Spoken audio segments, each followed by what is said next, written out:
In this video, I will show you how to give access to your Google Tag Manager and Google Analytics accounts. So the reason for this might be, for example, if you have created that account for your client and now you need to give them access, or if it's your personal account and you need to give access to the agency so they can help you optimize or set up conversion tracking.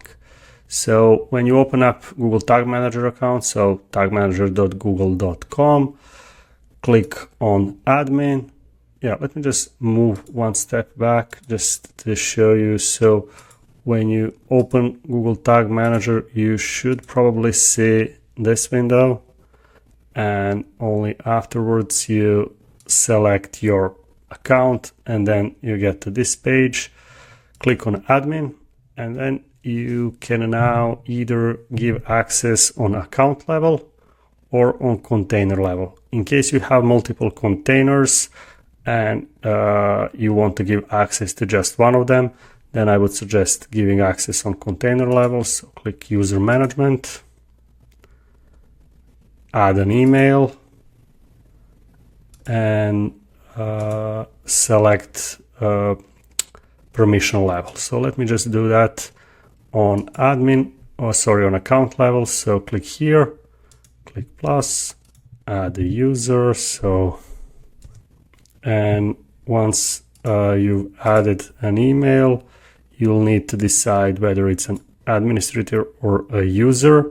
So if you're giving the permission account to your client, for example, who should own the account, then select administrator. If it's to an agency, you should select user and then give them proper permissions. So yeah, read only is more or less useless. So it's only to view the type of tags that you have, but you're not able to do any testing or checking or publishing or anything. So you should either give edit access for somebody to test your setup but doesn't have the right to publish, or publish access, which would be full access where these people will be able to check all of your tags and then publish them afterwards if they decide to make any changes.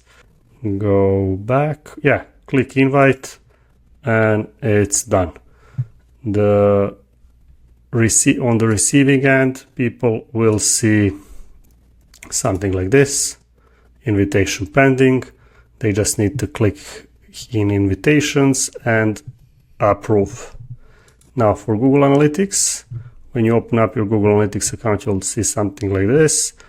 Go to admin on the bottom left,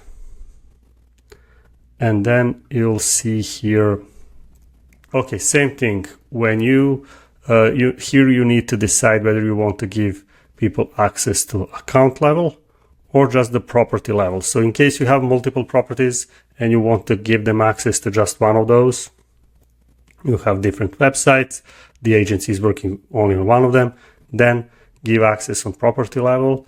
In case it's only one property, then you might as well give them access on account level. And yeah, click plus, add user, and then type in email and select the permission level that you want to give them. So administrator being the highest level. Most of the agencies will request editor level, which is quite fine. Click editor, add email, and just click add. They'll get the notification on their email, and that's it. They'll have access. Yeah, hope this video was useful, and have a great day. Bye bye.